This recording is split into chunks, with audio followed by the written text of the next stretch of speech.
Hola a todos y todas, ¿cómo están? Estamos en un nuevo episodio de nuestras charlas COVID.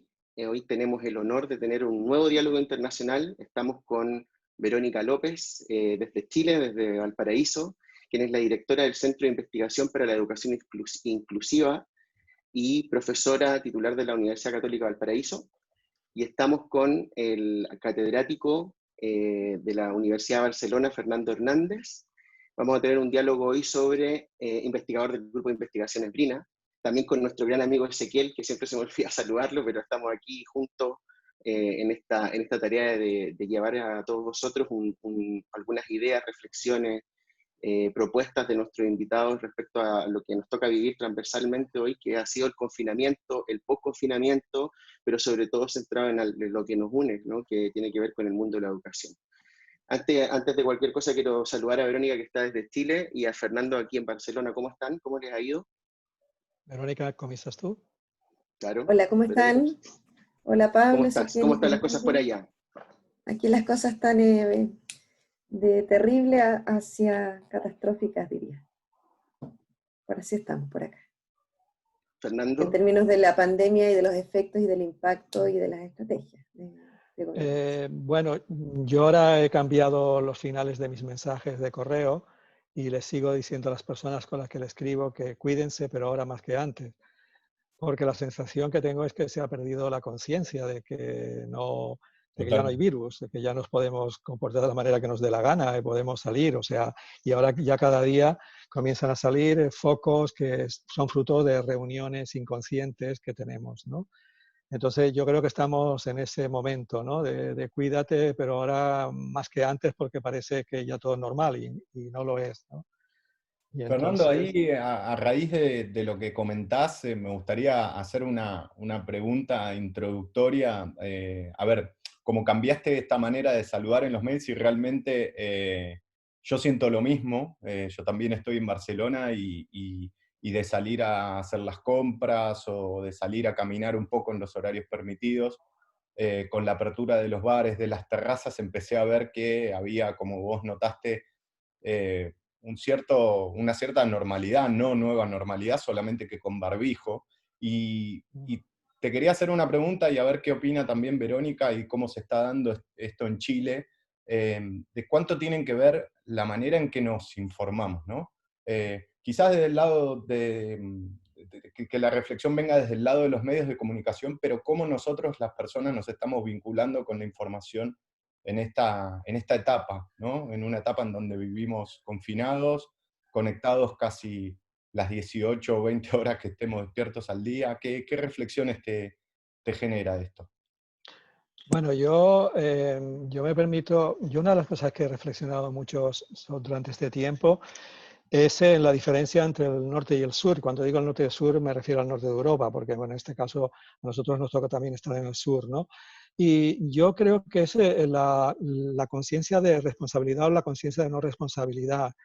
Y yo esto creo que es muy importante y yo no sé por qué, pero que así como durante la época de tener que estar confinado, y es que es una palabra que no me gusta nada tampoco, por lo que significa literalmente, pero era pues eso, lo hacemos porque nos lo dicen y porque tenemos miedo, pero no porque tenemos que asumir una responsabilidad. Ahora que nos han dicho, no, ya se ha acabado lo que es lo que estaba regulado y ahora cada uno ha de ser responsable, esta idea de la responsabilidad no la asumimos, ¿no? Y entonces, no sé, tengo muchos intercambios. Pues esta mañana, por ejemplo, estaba en un café y hablaba con la señora del café y ella, bueno, y compartíamos historia.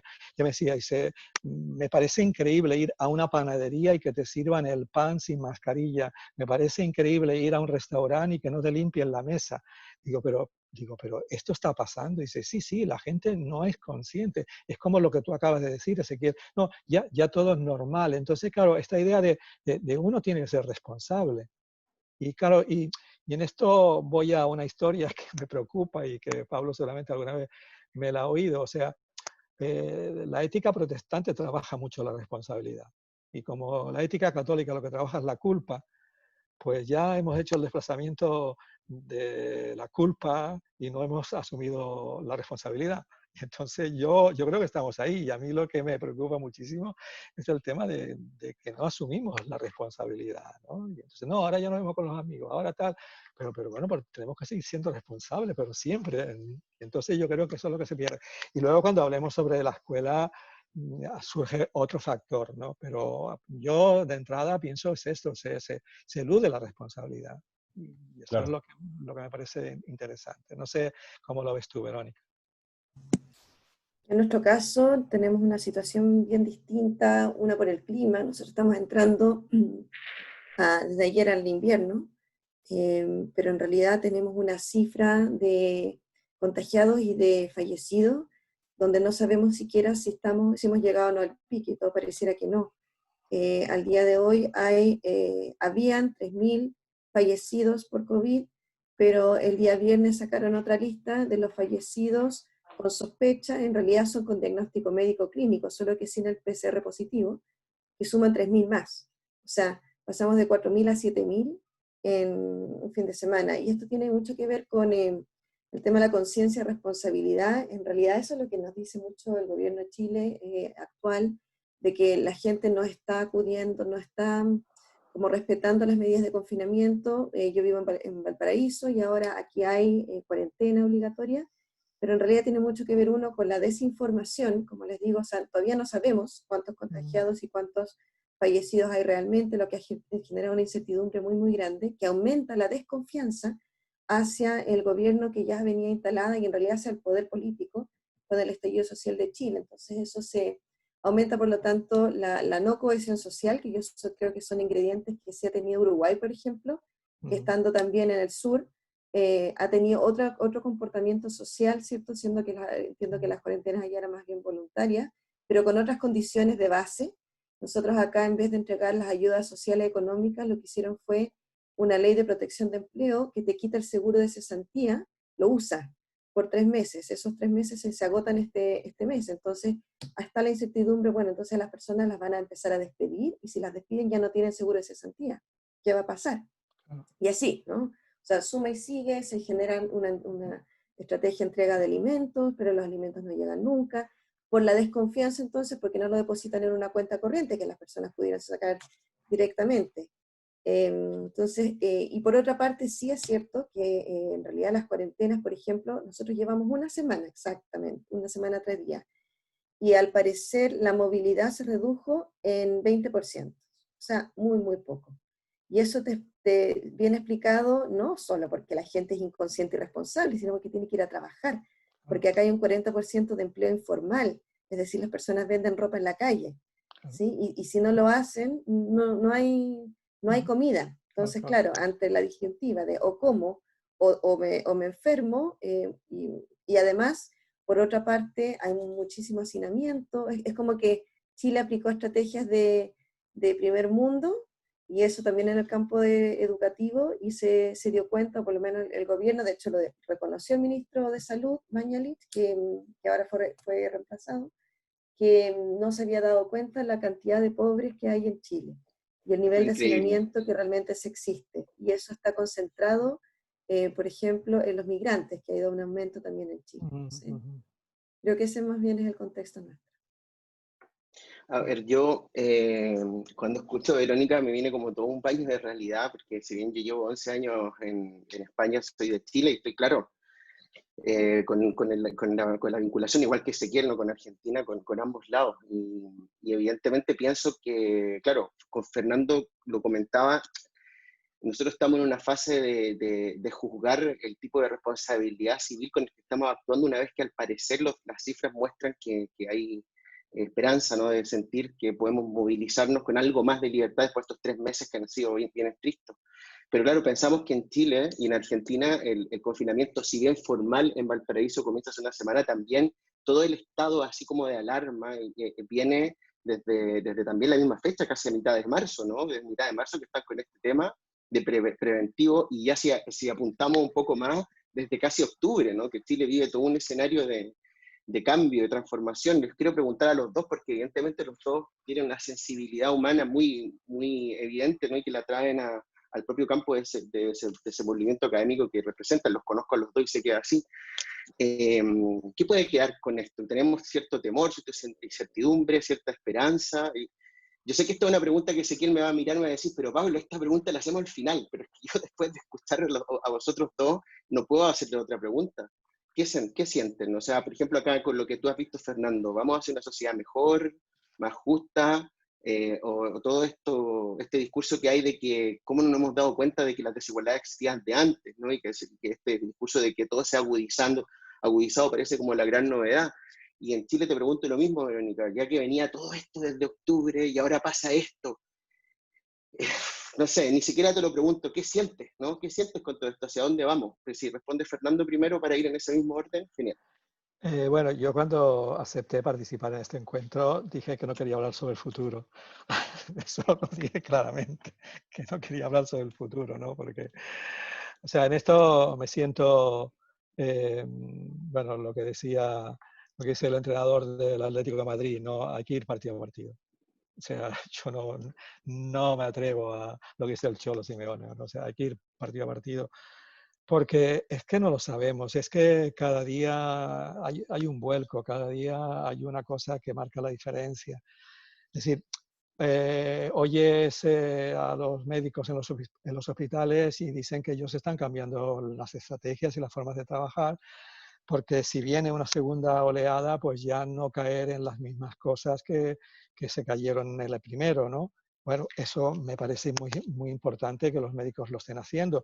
Pero claro, los médicos necesitan un apoyo y necesitan un apoyo de infraestructura y de personal. Claro, este apoyo de infraestructura y de personal no está llegando. Hay una agenda muy clara sobre lo que hay que hacer, pero claro, yo no sé si se está haciendo. Es decir, entonces, claro, y hay cosas que son para medio plazo. Entonces, yo prefiero ir haciendo análisis el día a día. Yo cuando, indudablemente, y este es mi punto de partida, ni vamos a ser mejor, ni vamos a pasar nada, porque no va a suceder, no va a suceder, porque somos como somos y más en el contexto español estamos dentro de una lucha política muy fea, muy sucia, y ahí eso lo va a impregnar todo. Pero también es cierto que los seres humanos no cambiamos con las catástrofes. Y esto la historia lo ha evidenciado. Ha habido algún colega que ha querido ser esperanzado y decir que de la peste del siglo XIV salió el Renacimiento florentino, pero yo no creo que vayamos a hacer un renacimiento ahora. O sea, también estaban pasando otras cosas en aquel momento, en el 480, que no están pasando ahora, ¿no? Entonces, yo de verdad, Pablo, prefiero ir partido a partido, prefiero ir valorando. Y ahora, eso sí, una de las cosas que me interesa es que se está generando, quizás porque hay más tiempo para hacerlo, un tipo de análisis sobre lo social, que eso sí que me interesa más. O sea, se están analizando cuestiones con otras herramientas que no se estaban analizando antes. Y eso sí que pienso que puede ser muy rico. O sea, se están generando un vocabulario para interpretar fenómenos más allá del COVID, ¿eh? O sea, de cambios sociales, situación del capitalismo, etcétera, que sí que los veo que son muy ricos y que ofrecen otro tipo de panorama, pero en el día a día, pues bueno, en Cataluña ya estamos otra vez al casi el 90% de los coches en la calle, no sé, yo no, partido a partido, de verdad. No sé, Verónica. Yo, tiendo a pensar, me pareció nuestro contexto en Chile, mi contexto personal es que no salgo de mi casa desde el 16 de marzo, 17 de marzo, eso significa ya vamos para los 100 días, 100 días. Y esto pareciera que por lo menos nos quedan 100 días más, así, o sea, mitad de año. Yo creo que nadie pensó nunca, y en nuestro caso nos da una envidia terrible escucharlos que tú vas a ir a buscar a tu hijo al cole, que veamos las fotos de muchas partes del mundo y donde, si bien es cierto, estamos en otra latitud, pero también uno ve, por ejemplo, que pareciera que Argentina nos va a prestar una ayuda y entonces los enfermos van a ir ahora a Argentina de Chile. O sea, así estamos. Somos una población muy pequeña, somos un país chico y tenemos las tasas más altas de contagio y de mortalidad hoy día en Chile. Y lo que yo veo es como que hay más de lo mismo en términos de la pregunta hacia dónde vamos. Por una parte, un capitalismo salvaje, la vieja tesis de la acumulación del capital. Les pongo un ejemplo, he sabido en las últimas semanas de compañeras mías de universidad que han hecho la estrategia de, porque ustedes saben que en Chile la gente generalmente contrata apoyo doméstico, y que en general en las generaciones nuestras son de días, ¿sí? No es que las personas se queden a dormir, como lo hacían en la generación de nuestros papás. Pero he sabido de no pagos de las remuneraciones, o que se pagaron solo un mes, pero en realidad dejaste a las personas abandonadas, o sea, sin posibilidad de empleo ni de conseguir otro, porque ¿de qué manera vas a conseguir otro empleo en estas condiciones? Y ahora estamos escuchando de que si bien el sistema de salud repartió, juntó lo mixto, o sea, de manera mixta, la salud pública y privada, y capturó entonces las camas críticas. Sin embargo, las clínicas privadas hoy día se está sabiendo de que en realidad le están garantizando un cupo de ventiladores mecánicos a sus clientes, a sus pacientes, a los que tienen, digamos, porque en Chile hay un sistema como bonificación adicional que uno paga a ciertas clínicas y con eso te garantizan un servicio, independiente de este acuerdo que había. Eso en el fondo tiene que ver con quien más tiene, más acumula a toda costa. Por otra parte, también veo que se ha intensificado o se ha vuelto a ser más visible la vieja estrategia de la solidaridad económica como economía social autoorganizada de las bases de los territorios, las ollas comunes. Se han vuelto a activar muchas ollas comunes en el cerro donde yo vivo, por ejemplo. También el cabildo que se formó con el estallido social, ahora va a empezar también a ser olla común, porque, vamos, se necesita. Y también yo creo que esto tiene que ver con es como que corre en paralelo a un movimiento que ya se venía dando antirracista, lo que vimos en Estados Unidos y seguimos viendo, y en Chile antipatriarcal, feminista, con las tesis y el colectivo de las tesis, que por otra parte la semana pasada se supo que los carabineros de Chile, la policía, las denunció por amenazar su integridad, la integridad institucional de la policía. O sea, así están las cosas. Por lo tanto, un poco más de lo mismo. Yo sí veo algunos como cambios interesantes que tienen que ver con la conformación de una posición más política de los científicos en Chile. Porque una de las grandes tragedias, o sea, una de las grandes cosas que explica nuestra tragedia actual es que habiendo excelentes científicos en Chile, residentes en Chile, y que trabajaron para la mesa social del COVID, que formó el gobierno, algunos de ellos se salieron por el no uso de la información que se estaba proporcionando desde el mundo científico, y que el gobierno simplemente desestimó por optar por sus estrategias políticas de cuarentenas móviles. A tal punto que hoy día hay una carta que ya llevaba 500 firmas de investigadores en que solicitaban la renuncia del ministro de Ciencia. En Chile tenemos hace muy poquito, un poco más de un año, un ministerio de Ciencia. Y entonces se le está pidiendo la cabeza a política, ¿no? Como responsabilidades políticas al ministro de Ciencia, y yo creo que eso es importante. A la vez vemos que hay unas defensas un poco, no sé, mira, me recuerda un poco la dictadura, porque en la Academia Chilena de Ciencias sacó entonces una carta de apoyo en el principal diario de Chile, el Mercurio, apoyando al ministro de Ciencias y diciéndole a la comunidad científica que tenían que ser todos muy unidos, y entonces unirse a la causa de ellos, de apoyo al ministro. Y eso un poco uno lo recuerda, vamos, en el fondo, si vamos a tener un debate académico, tengámoslo, ¿no? Y si la ciencia se va a posicionar como un actor político, avancemos hacia allá. Lamentablemente hay algunos pasos, pero eso todavía no ocurre. Como ya ven, finalmente no los escucharon, los desestimaron. Súper interesante esto que mencionás, Verónica, y también me quedo un poco con, con lo que nos contaba Fernando de empezar a vislumbrar ciertos espacios en donde quizás empiezan a aparecer ciertas luchas políticas, digamos, o politizar en algún punto el gran abandono a nivel global que hemos tenido de la salud pública a través de políticas neoliberales. Pero llevándonos ya a nuestro tema de la charla, que es la educación, que bueno, con Pablo venimos conversando ya hace 3 meses con distintas personas de distintas partes del mundo, y quizás de rebote viene como una cierta idea de de poder tener una discusión política de lo educativo, ¿no? Venimos hablando de la reivindicación de las escuelas, del sistema educativo, de lo común, ¿no? Del sentido de estas escuelas. Pero como disparador para escuchar sus reflexiones, me gustaría recordar una intervención que tuvo Aina Tarabini, una socióloga de Barcelona, que ella nos planteó que estábamos viviendo lo que ella llamaba una metáfora, que era, estamos en una época de parálisis total, con una super mega crisis. Sin embargo, en la educación hay como una idea de que todo tiene que seguir. ¿Cómo lo vieron ustedes? En términos generales, pero si quieren hacer un poco más de foco en las escuelas, o si no, en la educación superior, pero esta metáfora de la educación tiene que seguir, como podamos. Bueno, sí, un pasaje totalmente a lo virtual. ¿Cómo lo vieron esto? ¿Qué nos tocó a nosotros, las personas que trabajamos en el ámbito de la educación, con esta pandemia, ¿no?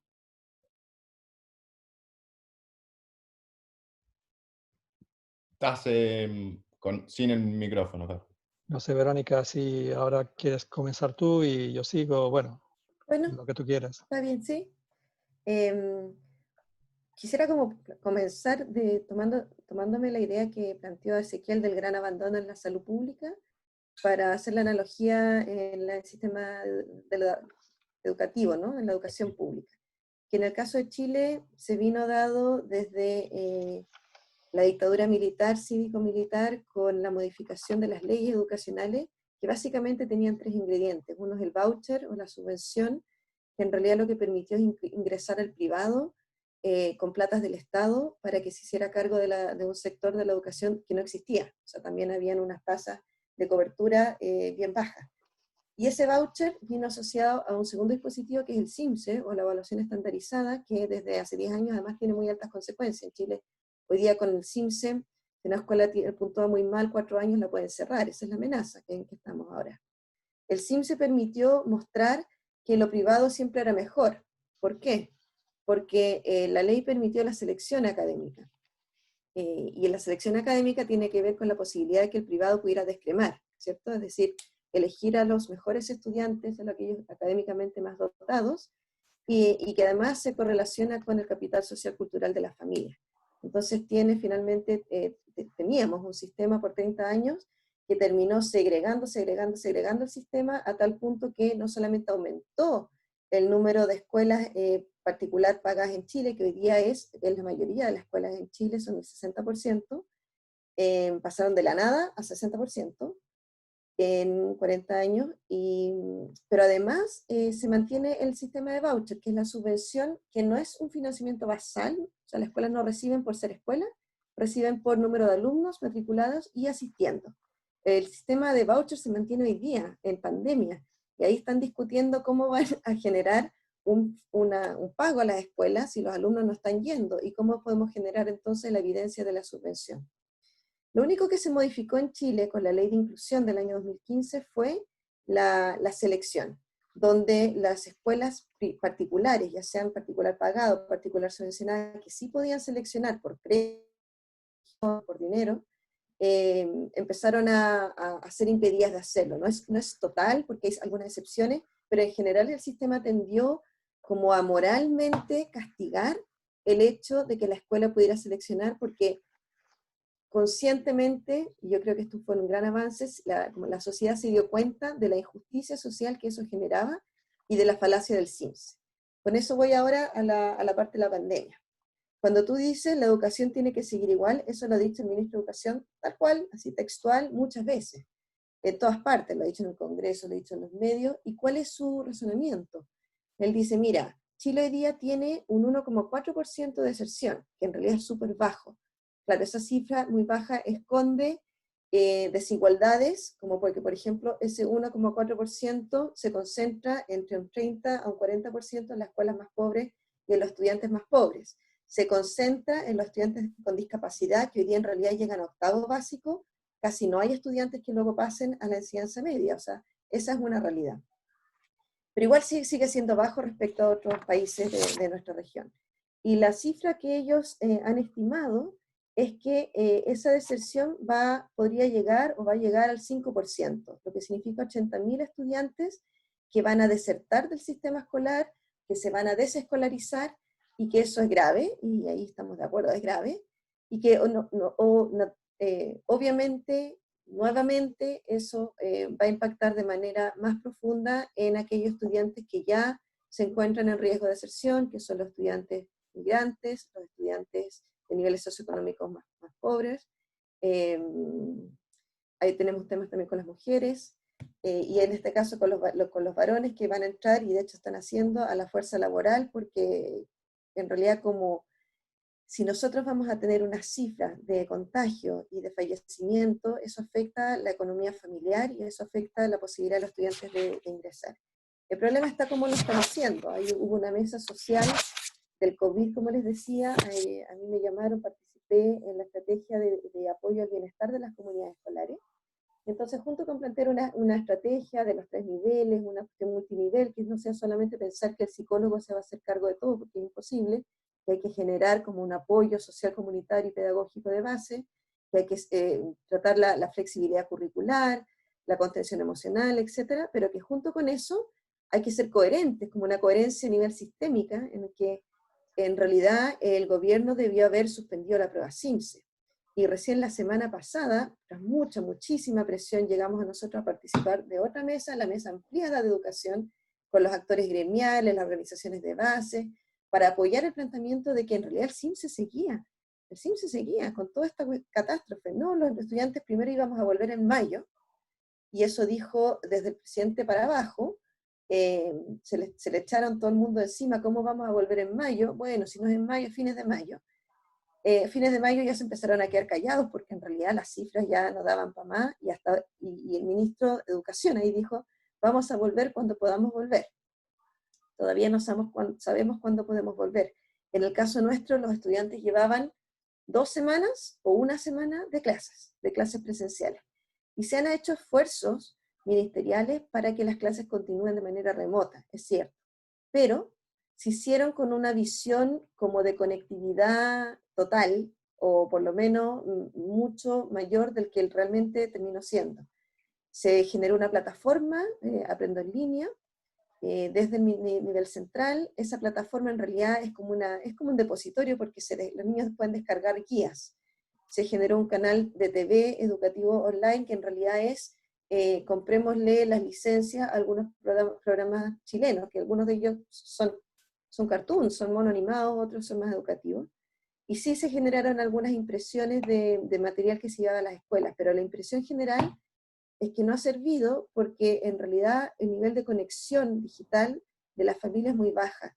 40% no tiene acceso a internet, y de los que tienen en realidad es del celular de la mamá con datos móviles, que si bien hay un convenio, por ejemplo, con las empresas de telefonía para usar la Aprendo en Línea, pero como les digo, la Aprendo en Línea en realidad es solo para descargar, no les sirve al profesor para hacer las clases. Muchos profesores nos hemos dado cuenta que, porque hay una gran gama entre las escuelas que en realidad solo envían las guías y esperan la respuesta, y si no llegan no hacen nada. Algunas que están muy como encaminadas, muy conectadas con las familias, y entonces se dieron cuenta que funciona el Facebook, entonces crearon un fanpage live y hacen las clases por el Facebook. O mandan pequeños audios por WhatsApp, que en realidad los WhatsApp no comen los datos móviles. Y así, o sea, se han estado generando estrategias, pero vienen de abajo arriba.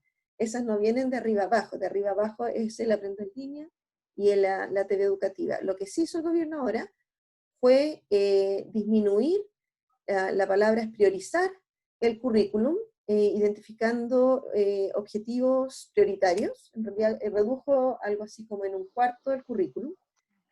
Y eso yo creo que fue un apoyo para las escuelas que estaban también con la incertidumbre de qué de todo esto puede realmente pasar, pero sigue habiendo una lógica de rendición de cuentas detrás, donde se entiende que era también con fines del CIMSE, de poder evaluar el CIMSE.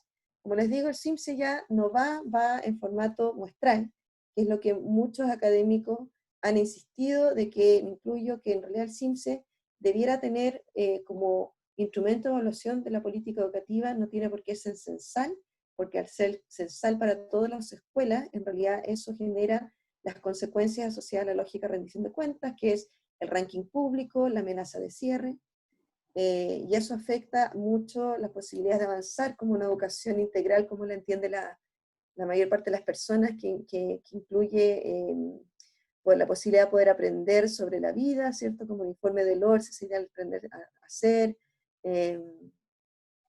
y reduce mucho el currículum focalizándolo en lenguaje y matemática para una prueba que es mucho peor que el PISA que tienen ustedes, porque en realidad es nacional, y al ser nacional esconde, no tiene cómo dar cuenta de las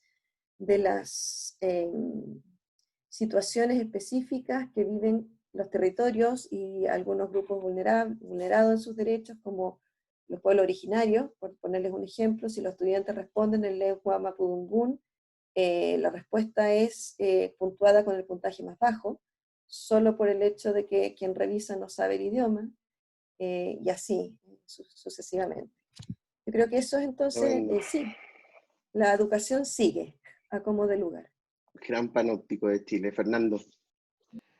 Bueno, yo creo que alguien tendrá que hacer alguna investigación o tesis doctoral sobre el discurso que se ha generado en torno a la escuela. Aquí hablamos sobre todo de Cataluña, porque dado que en España hay autonomías, pues hay algunos elementos que son comunes, pero otros no. Pero hablando desde la perspectiva de Cataluña, y así entiendo lo que Tavarini plantea, hay que tener en cuenta que el primer mensaje fue: el sentido de la escuela tiene que continuar, la instrucción, la escuela como lugar de instrucción tiene que continuar. Y por eso las primeras conversaciones tenían que ver con los programas: se han de cumplir todos, no se han de cumplir, ha de haber evaluación, no ha de haber evaluación, cuántos de los programas se ha de dar, etc. Entonces esta salida en escena inicial creo que fue muy interesante, porque puso de manifiesto que en el discurso lo que predominaba era la escuela instructiva y acumulativa. Este mensaje hizo que, y esto es muy importante por el tema de cómo la realidad no se configura de manera homogénea, fuese interpretado por los medios de comunicación, que esto siempre hay que triangularlo, y luego cómo fue interpretado por las instituciones escolares. Entonces, claro, la interpretación por parte de las instituciones escolares varió mucho. No es lo mismo las escuelas concertadas, que serían las escuelas Bachler en cierta forma, que claro que hay una cuota, por lo tanto tú tienes que continuarla manteniendo, por lo tanto los estudiantes tienen que tener muchos deberes, y entonces en una primera fase se produjeron muchos deberes. O sea, era enviar tareas, enviar tareas, enviar tareas. O sea, había criaturas y jóvenes adolescentes que decían: no, por favor, más no, ¿no? O incluso casos de, recuerdo en un centro de secundaria en el primer año, con un chico de 13 años que su madre descubre que su escuela no tenía una plataforma única y que cada profesor le hacía relacionarse con una plataforma diferente. Entonces ella escribió y dijo: por favor, al menos póngase de acuerdo en una única plataforma, porque eso es una pérdida de energía, pero solo era enviar. Esto fue una parte y fue un movimiento inicial, pero en las escuelas con que nosotros trabajamos, y son quizás eso, que son escuelas que trabajan con poblaciones con otro tipo de necesidades o de realidades, ahí lo que comenzó fue: no, la idea primera es el cuidado, la idea primera es el acompañamiento, la idea primera es saber qué te está pasando en tu vida. La idea es no llamarte para decirte qué estás haciendo, sino cómo te encuentras. Yo creo que esto generó como un corrimiento en un momento dado, y yo digo que la primera fase duró aproximadamente 3 o 4 semanas, casi el primer mes, pero luego ya comenzó como, porque claro, fue como un gran earthquake, un gran terremoto, y luego se comenzó a sedimentar y entonces comenzaron a salir estrategias, ¿no? Y ha habido estrategias súper interesantes. Precisamente cuando se salió de este modelo de no hay que perder el curso. El mensaje era: no hay que perder el curso, ¿no? Entonces, claro, pero nadie decía: pero ¿y cómo no se pierde un curso? ¿Qué significa no perder el curso? O sea, no hubo debate sobre el significado. Y esto es muy interesante. Entonces, a partir de ahí, claro, comienzan los centros, las escuelas, a generar sus propias pautas de organización. Y esto es muy interesante porque en esto yo recordaba a Basil Bernstein, ¿no? Y su teoría del frame, ¿no? Entonces él decía, dice, cuando el frame quiere ser más de control, en la realidad hay más puntos de escape. Cuando el frame es más abierto, este crea más inestabilidad, ¿no? Entonces, claro, hay que acabar el curso, era un frame enormemente restrictivo, pero no decir cómo había que acabar el curso, comenzaron a crearse los acomodos. Y entonces, claro, dentro de los acomodos ha habido experiencias que yo las he seguido, porque indudablemente yo he estado en casa, pero he estado con encuentros con escuelas, con conversaciones, etcétera, que de esto podemos hablar luego poco más adelante. Y entonces ha habido experiencias realmente brillantes. Y voy a presentar como una gama, ¿no? Desde quien han asumido realmente la función instruccional, y esto hemos de continuar dando contenido, hemos de continuar haciendo unas evaluaciones que den cuenta de estos contenidos, con lo cual esto pues genera que haya algunos estudiantes que abandonen. Con toda la gente que ha hablado, no ha habido muchos indicadores de abandono, y lo he hablado en centros diversos, pero luego comienzan a haber unas readaptaciones y hay fórmulas varias, ¿no? Hay una que me ha interesado mucho, es dividir todos los estudiantes que hay, dividir toda la población de un centro, ahora estoy hablando en secundaria, por el número de profesores. Entonces, en lugar de tú ya dejas de ser profesor de asignatura y tú tienes 20 estudiantes a los que seguir. Entonces, esta idea de lo que tenemos que hacer es seguir a los estudiantes, acompañarlos y al mismo tiempo nosotros generar propuestas para que los estudiantes estén participando en ellas, yo creo que ha sido un elemento muy importante. Ha habido otro elemento muy importante que ha sido, bueno, lo que importa no es qué más se va a conseguir, sino no perder lo conseguido. Y esto fue otro relato, es decir, no vamos a perder aquello que se ha conseguido. Entonces, ¿cómo podemos hacer para que no se pierda lo conseguido? Porque en realidad, pues esto comienza en marzo y en marzo, mitad de marzo, pues ya aquí quedaba abril y mayo, con unas vacaciones de Semana Santa por medio, así, tampoco quedaban tantas semanas, ¿no? Entonces vamos a ver qué podemos conservar para que no se, lo que hemos logrado que no sea, que sobre todo con la gente que cambiaba de ciclo y sí, todo esto.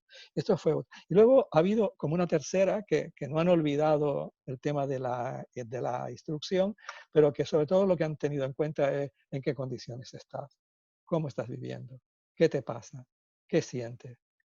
Entonces, esta otra idea ha sido descubrir al alumno ya no como alguien que entiende el aprendizaje en relación con los contenidos, sino alguien que está sintiendo, que está colocándose en una experiencia, que tú también como adulto te estás colocando en ella. Yo siempre la realidad es mucho más compleja, pero lo que a mí me ha interesado mucho ha sido esta reapropiación de un discurso inicial. Que es verdad que ha habido gente que le ha dicho, bueno, pues esto me va bien, pero ha habido otros que no, que le ha servido. Y entonces aquí, con grupos que trabajo, hemos comenzado a establecer como unas coordenadas de interpretación y de análisis. Son las siguientes. Los centros que ya tenían una estructura de funcionamiento colegial, una estructura centrada en la responsabilidad colectiva, han podido transitar por esta situación con bastante tranquilidad, porque simplemente ha sido hacer un ajuste. Los centros que se situaban más o en el voluntarismo o en la obligación han dejado que cada uno actúe a su manera.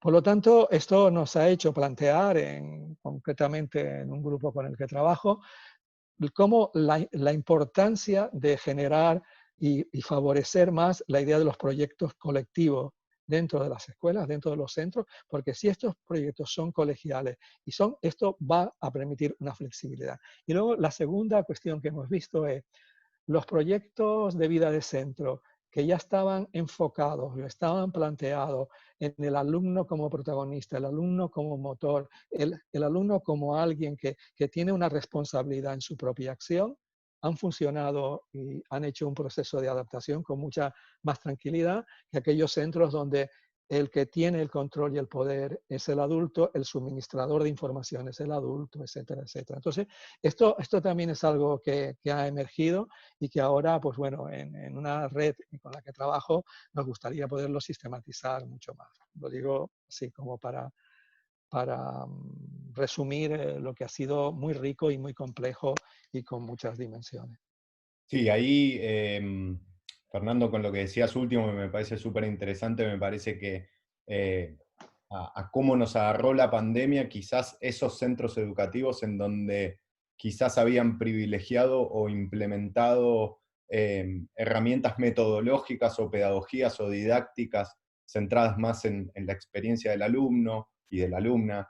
Esto de aprendizajes significativos, estoy de acuerdo, se han visto muchas diferencias y se han visto experiencias en donde ahí la virtualidad sirvió para seguir conectando, para cuidarlos. La idea de cuidado que mencionaste me parece trascendental, y mismo un poco con lo que decía Verónica de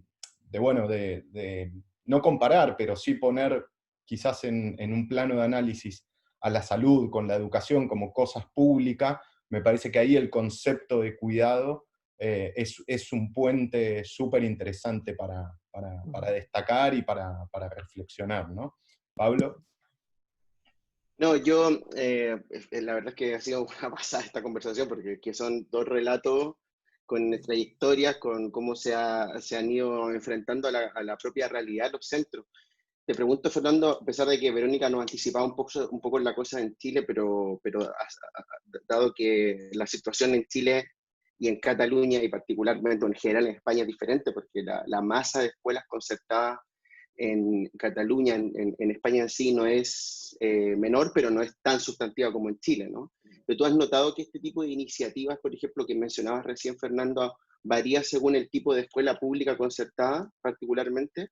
O sea, este tipo de apropiación que tienen los centros propiamente, o no necesariamente. O sea, podemos conocer distintas realidades. Y lo otro, ¿has visto, por ejemplo, has expresado cierta preocupación por aquellas escuelas, o sea, ¿tienes alguna preocupación por aquellas escuelas que están situadas en zonas de mayor segregación social respecto, por ejemplo, al... Yo sé que no es algo, ya lo mencionaste, ¿no? Decías que las escuelas habían optado por puntualizar ciertos temas, ¿no? Como primero el afecto, ¿no? La continuidad, la conexión profesorado-estudiante.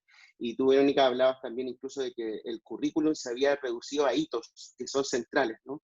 Pero evidentemente, por lo que dices tú, Fernando, hay un acceso al conocimiento curricular o al plan de estudios del currículum propiamente tal del año que no se pudo pasar. Entonces, desde tu opinión, también te desprendo esta propia pregunta, porque es una pregunta grande, pero tú desarrollala con la tranquilidad, igual que tú, Verónica, los dos. ¿Tú crees que este conocimiento o este contenido curricular hay que recuperarlo en el retorno a clase? ¿Se da por perdido? ¿Cómo lo ves? A ver, primero, para no dejarlo, porque has hecho Sí, cinco... desarrolla todo, ¿no? No, porque has hecho cinco preguntas. Sí. ¿No? Y entonces comenzaste con una que era muy interesante y a la que ¿Perdona? Qué bueno que ya lo conoces a Pablo. Sí. No, y era una que me faltan datos, ¿no? O sea, me faltan datos porque, bueno, ya tú lo decías también, Pablo, la realidad del sistema educativo en Cataluña es muy compleja, hay muchas capas, no es lo mismo la ciudad de Barcelona que en los pueblos grandes, no es lo mismo, ¿no? Y los seguimientos no tienen nada que ver. Pero cuando hablas del tema de lo concertado, claro, es que también colocamos las escuelas concertadas en un paquete único. Y claro, y hay mucho tipo de escuela concertada. Por ejemplo, yo he seguido algún ejemplo de escuela concertada que han ayudado mucho a que los niños y las niñas puedan seguir con su día a día. Claro, estos niños y niñas que estaban en su día a día podían seguirlo porque pertenecían como decía antes Verónica, a familias con capital social y cultural. A lo mejor con otro tipo de niños no lo hubiesen podido haber hecho. Y esto es una variable que es muy importante tenerla presente. Con respecto a las otras cuestiones, pero lo que respondo a esta pregunta es que me faltan datos, que me faltan evidencia y que no creo que nadie los tiene. Puedes tener apuntes, puedes haber escuchado, puedes haber tenido, pero no tengo. Yo particularmente trabajo esencialmente con el sector público.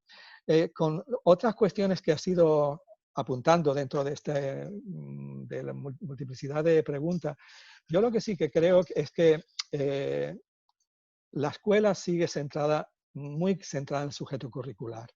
Y esto hace años hicimos una investigación de cómo se aprende a ser sujeto en la escuela primaria, y una cosa que encontramos en el trabajo de campo era que incluso escuelas progresistas y tal, pero la idea del sujeto curricular estaba como muy metida, ¿no? Yo el paso que he visto en las escuelas que atienden a otro tipo de población con unas dificultades sociales, gente que una familia entera vive en una habitación, es que los docentes que se han puesto otro tipo de mono, de mono de trabajo, han comenzado a adentrarse mucho más en el sujeto biográfico, que ya lo hacían dentro de los centros, pero ahora han dado un paso más, que han comenzado a entrar en contacto con la familia. Y han comenzado a entrar en contacto con la familia, no que vienen a la escuela, sino que ellos salen al encuentro de la familia. Entonces, claro, es muy interesante. Ayer lo hablaba con una persona y dice, cuando llamas a, y esto es en una escuela muy complicada, o sea, casi el 90% es población gitana, con lo cual su accesibilidad y su seguimiento ha sido muy complicado. Es una instituto escuela. Y entonces, claro, quien toma el teléfono siempre es el padre. El padre se lo pasa a la madre y después se pasa al chico o a la chica. O sea, por vez primera tú comienzas a tener un contacto directo con el padre y con la madre. Con un padre y con la madre que no viene nunca a la escuela. Y entonces tú comienzas a ver que el móvil comienza a ser un lugar para relacionarte de otra manera. Y, y entonces, claro, ahí se empieza a generar otro tipo de relación y se comienza a descubrir que el sujeto biográfico no es el que se vincula con la escuela, sino que es el que se vincula con la vida. Y ahí comienza a plantearse algo que yo no sé si durará o no durará, pero hay un desplazamiento del sujeto curricular hacia el sujeto biográfico que me parece muy, muy interesante, y que me encantaría que el paso siguiente fuese también colocarlo dentro de un sujeto político que redefine el sentido de la infancia y que redefine el sentido de la juventud. Pero esto creo que nos falta un poco más de tiempo. Vero. Verónica. Sí, muchas gracias, Fernando, por todo lo que has comentado, aprendí mucho. Acá también estamos intentando hacer alguna sistematización de experiencias que hemos venido mirando, de algunas escuelas con las que hemos ido trabajando.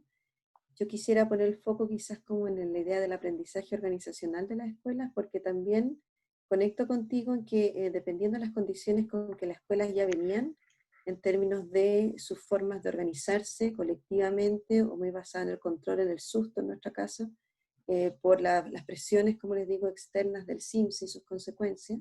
O sea, es muy fuerte para una escuela saber que siempre sale puntuada en el ranking menor del CIMSE, no puedes salir de ahí y quizás en 2 años más te van a cerrar.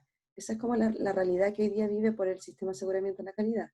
Y si es que no te van a cerrar, te van a disminuir el financiamiento por la ley CEP, que es un subsidio adicional. Entonces, de verdad, el tema de las presiones en Chile es muy, muy fuerte y genera que las escuelas se movilicen en función de eso, y hay muy pocas que logran salir de esas, suelen ser las que les va un poco mejor, o las que también hemos encontrado de frentón, es como que bypasean el CIMSE porque dicen, nosotros, por ejemplo, las escuelas tipo reingreso, segunda oportunidades, ¿no? Que reciben a todos los estudiantes que nadie quiere, entonces ellos dicen, ¿y quién más los va a recibir? Entonces nosotros en realidad no le hacemos caso a esta política. Cuando yo insisto en la idea del CIMSE durante pandemia, es que eso tiene muchos efectos performativos, subjetivos y colectivos para los profesores. Nosotros hemos insistido acá en que en contexto de pandemia habría que haber bajado, o todavía se puede, bajar las presiones y aumentando los apoyos. Y en este contexto les comparto, por ejemplo, que a nivel de la política, un programa que es muy grande en Chile de salud mental escolar, el Habilidades para la Vida, estuvo a punto de ser cerrado, porque las autoridades entendieron que como estaba la escuela cerrada, entonces esos apoyos no iban a hacer nada, había que redestinar los dineros para otra cosa. Y en realidad hubo una campaña muy grande de la sociedad civil, también académica, organizada. Tuvimos un tuiterazo un día domingo, obligando finalmente al ministro a recular y a reconocer que no podéis cortar los apoyos en un contexto así. ¿Sí? Entonces eso es como el panorama, no era y sigue siendo menos, pero al principio fue bien terrible. El tema del currículum acortado, claro, uno dentro de ese marco entiende que en realidad tiene que ver con con la idea del sujeto curricular, o sea, que sí, hay un currículum, es más corto, pero igual ese es el currículum. Y al final del año te vamos a evaluar a ti escuela en función de ese currículum. Y eso obliga nuevamente y genera las estrategias que no les permite a las escuelas en general poder emplear estas estrategias de cuidado, acompañamiento, de lo que importa es el niño, que lo que importa es que no se vaya y que lo que importa es no perderlo, ¿sí?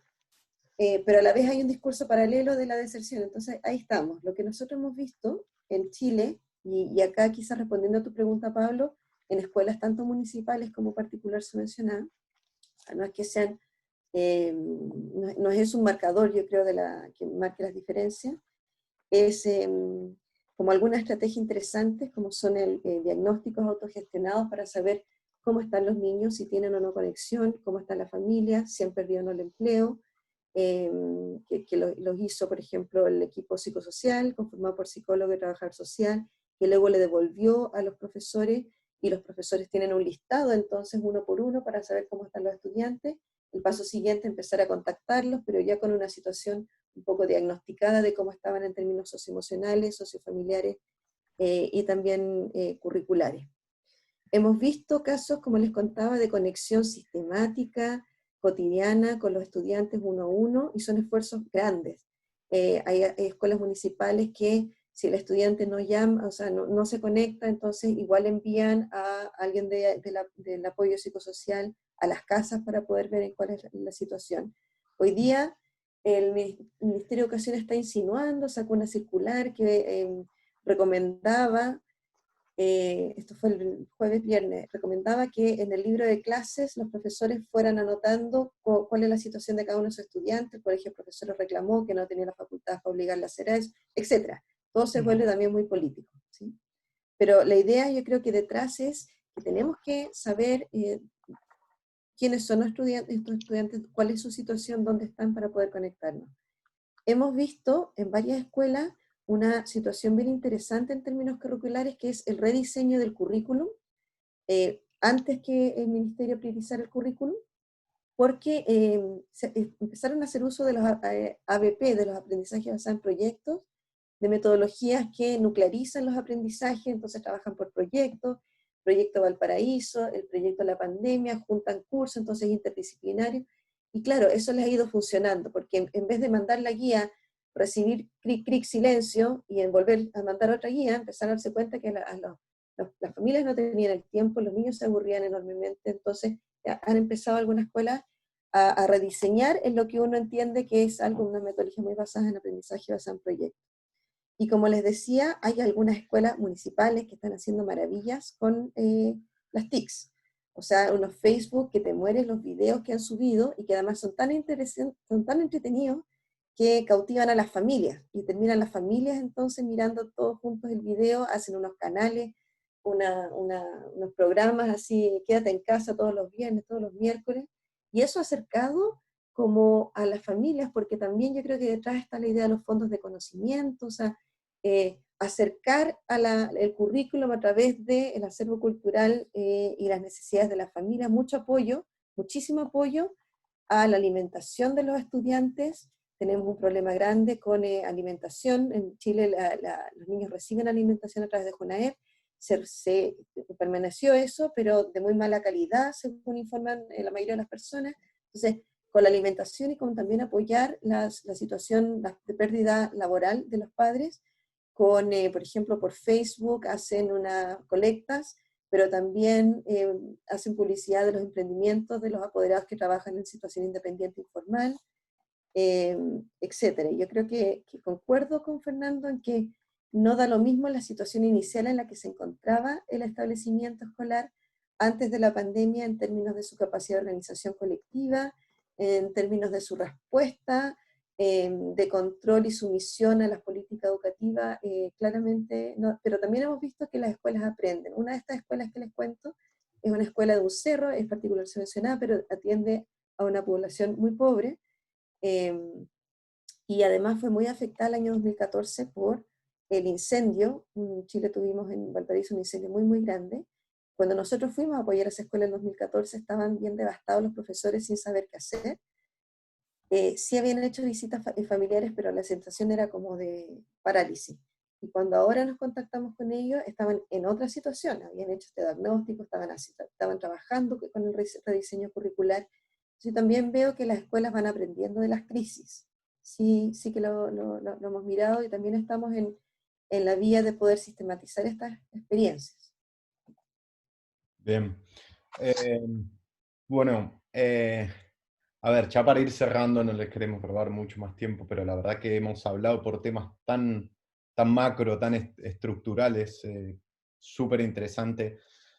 Se me venía una idea a la cabeza, sobre todo al respecto de que quizás no pudimos hacer un poco de doble clic en la experiencia del profesorado.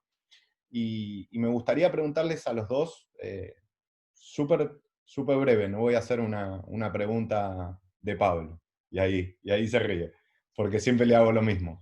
Pero, a ver, tanto Fernando como Verónica, ¿qué piensan que, según su parecer, y les hablo como docentes, ¿no? Como profesores y profesoras, ¿qué sienten que necesitan los chicos y las chicas cuando vuelvan a las escuelas o a las universidades? ¿En dónde ustedes pondrían foco? ¿Piensan que es relevante hacer un análisis de todo lo sucedido en plano reflexivo? ¿Es momento para fomentar la escucha, el debate horizontal entre todos y todas? Es momento de seguir adelante, de acelerar todos los aprendizajes que, entre comillas, se pueden llegar a haber perdido. ¿Cómo lo harían ustedes? Digamos? No es hacer futurología, sino desde su punto de vista súper personal y subjetivo. ¿Qué harían ese primer día que estamos parados enfrente presencialmente del estudiantado como para seguir adelante con la educación? Bueno, si quieres comienzo yo, Verónica, para que tú descanses, que has acabado ahora. Bueno, yo ya comienzo a preparar la caja de herramientas para el próximo año, y precisamente esta tarde, ahora cuando acabe este encuentro, pues me voy a encontrar con 15, 16 maestros, profesoras, un poco para hacer balance del año y también pensar el año que viene, ¿no? Claro que puedes partir de lo que sucede, pero yo creo que tenemos que hacerlo como una posibilidad, porque ya he comenzado a sondear, por ejemplo, en la universidad, y me he encontrado con estudiantes que me han dicho: Fernando, no volvamos al COVID, abramos otros temas. Lo hemos vivido en nuestra propia. Ahora ponérnoslo a estudiar, no. Quizás demos una vuelta y entremos de otra manera. Por ejemplo, nosotros estamos comenzando a reunir cosas relacionadas con el tema de las estatuas, ¿no? Y todo lo que está pasando con las estatuas y demás, y esto qué significa y demás. Pero una de las cosas que tengo es una profunda duda en relación a lo que se puede llevar a la vida del aula. Yo lo que sí que creo que, y esto va a ser indudable, y al menos en la primaria esto es necesario, es cómo habéis estado, cómo os habéis sentido, qué es lo que recordáis, qué ha sido de lo que no habéis hablado. O sea, recuperar en el inicio el afecto de lo vivido, ¿no? Y yo tengo una cierta duda de que la experiencia del COVID no puede ser una experiencia de estudio. Hay que desplazarla hacia otro lugar. Y con respecto a la universidad, al principio lo teníamos muy claro, y por eso ya pensábamos y estábamos reuniendo material para trabajar la cultura visual en el COVID, y lo vamos a llevar, pero le vamos a preguntar a los estudiantes, porque pensamos que lo que no podemos es incidir en la saturación de algo que nos interesa para transformarlo en un interés. Y algo que siempre he comprobado en mi experiencia, tanto con la escuela como en la secundaria, con la universidad, es que convertir temas que te afectan en temas de estudio es un mal recurso, es hacer trampa, es pedagogizar aquello que para ti es experiencia. Clarísimo. Verónica. Cuando tú comenzaste, Ezequiel, con la pregunta de cuál es la situación del profesorado, Ahí como lo primero que se me vino es agobio y estrés. Eso es lo que están expresando los profesores. En Chile el 70% de los profesores son profesoras, y entonces están además con los temas domésticos, muchos, por la situación también patriarcal, ¿cierto? Donde en realidad la mujer también se lleva la mayor parte del trabajo doméstico. Entonces, nosotros en el centro estamos haciendo algunos relatos de profesores y estudiantes, donde les pedimos que se graben en video y lo puedan enviar, y también les hacemos la invitación de extensión por si nos pueden ayudar, porque la idea es luego hacerlo también de manera internacional. Y lo que señalan los profesores es agobio, esa es la palabra, estoy agobiada, termino trabajando muchísimas más horas, el teletrabajo es muy difícil, y tener que conectarme además con cada uno de los estudiantes no es algo muy fácil, porque luego me quedo también enganchada emocionalmente con lo que me cuentan los estudiantes y cómo trabajo esos temas. Entonces, ante tu pregunta de qué necesitan los estudiantes, yo lo primero que se me vino como al corazón es que los profesores estén bien. Cuando estrujamos y exprimimos a los profesores con esta idea de que va a haber CIMSE, igual va a haber CIMSE, igual van a tener las consecuencias, pueden cerrar tu escuela, vas a tener la evaluación docente, que es el segundo tema que no hemos hablado, pero también en Chile todavía no han quitado la evaluación docente con las consecuencias.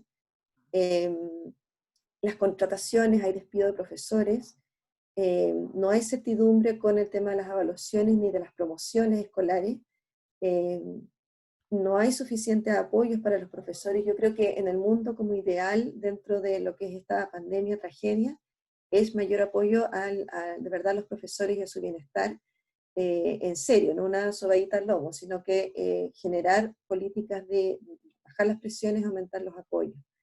Ahora, en relación a ¿por qué? Porque eso sabemos, nuestras investigaciones y las de todo el mundo siempre van indicando que en la medida que el profesor está bien, el estudiante tiene más posibilidades de avanzar en su desarrollo socioemocional y también en sus aprendizajes. Como al inicio de la jornada, yo me imagino, y creo que eso más o menos se está viendo, unas jornadas iniciales de lo que acá llaman la contención emocional, pero que no puede quedarse solamente en eso, tiene que luego meterse dentro del currículum de manera de planificar también, por ejemplo, no dejar de hacer los recreos, no centrarse solamente en lenguaje y matemáticas para el tema de las evaluaciones que vengan. Ahora, lo que hay en Chile es que las organizaciones de trabajadores de educación, de madres y padres, las asociaciones de padres y madres, tienen muy fuerte y muy clara y muy cohesionada la idea de que no vamos a volver, que lo que resta del año escolar no vamos a volver, y si el ministerio nos obliga a volver, nosotros vamos a boicotear y no vamos a volver. Y eso viene dado por la incertidumbre y la falta de confianza respecto de las condiciones sanitarias para volver. Yo ahí más bien les tengo una pregunta: ¿cómo es que ustedes han vuelto? Acá en Chile algunos colegios hicieron como un experimento, salió en la prensa, que para tener las condiciones de 1,5 metros, ¿cierto? En realidad eso significa dejar a 1/3, 1/4 del colegio fuera de clase. Entonces los estudiantes tendrían que ir cada 4 días. O sea, de verdad, es como nos preguntamos, ¿cómo vamos a hacer para volver de verdad? Y también ante la pregunta ¿cuándo?, por lo menos a nivel de la sociedad civil, hay una respuesta casi unánime de que no están dadas las condiciones y probablemente no van a estar dadas las condiciones este año. Es decir, pero no se ha respondido, bueno, entonces va a haber una pérdida del año escolar, vamos a asumir que en realidad todos van a pasar sí, todos van a ser promovidos como ha ocurrido en otro país, eso. Y respecto al sujeto político, que me pareció muy interesante la idea que está detrás de cómo avanzamos de un sujeto curricular a un sujeto político. En Chile, con el estallido social, y antes, ¿no?, desde el movimiento pingüino, los estudiantes, hay un reclamo muy grande de transformar el sujeto escolar en un sujeto político por parte de los propios estudiantes. Pero a la vez hay una acérrima negación y en ocasiones opresión a eso, incluso a través de las fuerzas policiales. La ley Aula Segura, por ejemplo, que decía que echar a los estudiantes que están tan politizados, que terminan generando acciones de violencia política al interior de los establecimientos por la falta de escucha, etcétera. O sea, eso ha ocurrido en los últimos 2 años. Me viene a la mente un estudio cualitativo que hicimos hace poquito en una escuela con estudiantes de básica, de primaria, y ellos decían que para el estallido social sufrieron mucho, porque también se cerraron las escuelas en algunos contextos, y sufrieron mucho por la posibilidad de no ver a sus compañeros, que es un tema muy importante que les está pasando. Ya llevan 3 meses ahora, y más meses por lo que venía ocurriendo, y que reclamaban sujetos de primera, de cuarto, quinto, sexto básico, mayor participación como sujetos políticos. Y esto en el mismo mes en que la ministra de Educación de entonces, Marcela Cubillo, quería crear una ley, ¿cómo era? Antipolítica, en el sentido de que ella decía que anti-adoctrinamiento político, de que las escuelas, por querer conversar sobre los contenidos del estallido social, estaban haciendo adoctrinamiento político, y que eso era ilegal. Bolsonaro style. Claro. Entonces, eso sería idealmente avanzar allá, porque a nosotros se nos va a venir el post-COVID con el post-estallido, o continuación del estallido. Bien. Bueno, Verónica, Fernando, la verdad ha sido un gran placer. Esperamos que lo hayan disfrutado ustedes también, que lo hayan pasado bien. Les hago esa pregunta de compromiso. Sí. Muy bien. Siempre, siempre pensar en compañía es muy rico. Lo que pasa es que yo me he quedado con una pequeña frustración, porque he sentido que con Verónica hemos ido en paralelo, ¿no? Y me hubiese gustado haber podido hacer como más cruces, ¿no? Porque son los cruces... Hay que hacer un proyecto, Fernando. No, pero es que los cruces en los que aprenden, ¿no? Entonces, claro, pues, bueno, al enfocarlo sobre la realidad de Chile, aquí, pues, no nos ha dejado espacio para hacer cruces, ¿no? Pero, por lo tanto, quedamos pendientes para otra conversación para intentar hacer cruces, ¿no? Muy bien. Bueno, pues yo les digo una cosa, que ha sido un espacio para quienes nosotros como oyentes ha sido tremendamente significativo y mucho aprendizaje. Estoy seguro que va a ser muy útil, y estoy seguro que tenéis todo un campo por trabajar juntos, porque los conozco a los dos y sé que coincidirán en muchas cosas, y en otras que no coincidan generarán un conocimiento también en esa propia atención. Así que nada, muchas gracias por los cambios de horario, por todo, y esperemos la revancha, como les decía, cara a cara Perfecto. pronto. Verónica, cuídate mucho. Fantástico, yo encantada de hacer esos cruces. Y además, una de las cosas que no hemos hablado es que ahora aquí se comienza a hablar que la decisión que se tomó sobre la escuela hace 3 meses fue una decisión errónea, y que las escuelas pueden estar abiertas, y porque lo que se hizo fue estigmatizar a la infancia. Wow. Y entonces eso abre otro tema. Ya para charlar largo y tendido. Claro, y por ejemplo, nuestros colegas, nuestros colegas del proyecto MiCreate, por ejemplo, de Dinamarca, ellos han acabado el curso, o sea, ellos acaban ahora ya, y ellos, bueno, no, lo acaban en julio, un poquito más, y ellos están en las aulas desde hace 2 meses. Claro, lo que hicieron acá fue cerrar al grupo riesgo, Verónica, y punto. Y ya está, como se comprobó que los estudiantes no vehiculaban tanto la enfermedad. Claro, entonces, ellos mismos. Y además eso era muy interesante. La consejera de salud lo acaba de decir ayer. O sea, claro, sí, lo dijo ayer, dice, las escuelas ya no se cerrarán nunca más. Claro, tú dices, qué bueno, qué fuerte, qué fuerte. A ver, necesitamos otra reunión para analizar eso, ¿no? O sea, ¿cómo se llega a esa conclusión, no? Sí, bueno, vale. Chicos, un abrazo. Cuidado mucho, gracias por la oportunidad. Cuídense mucho, se da para otro tema total. Seguro.